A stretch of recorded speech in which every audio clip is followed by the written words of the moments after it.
Scouts. Me's going to talk about severe windstorms or downbursts today. You know, we got all kinds of weather down here in the South. Why, one of our favorite sayings is, if you don't like the weather, just give it 15 minutes. Anyway, a downburst is not a tornado. They're two totally different things. A downburst is a strong ground-level wind system that emanates from a point source above and blows radially. That is, in straight lines in all directions from the point of contact. They can be wet or dry. That means they can be accompanied by and created by thunderstorms, hail, or not a drop of rain in sight.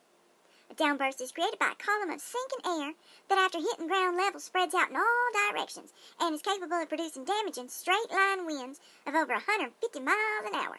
Trust me, that's really fast.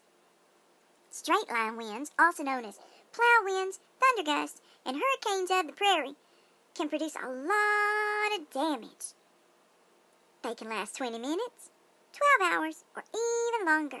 Why, we've seen them run through towns for days. Lots of damage left behind.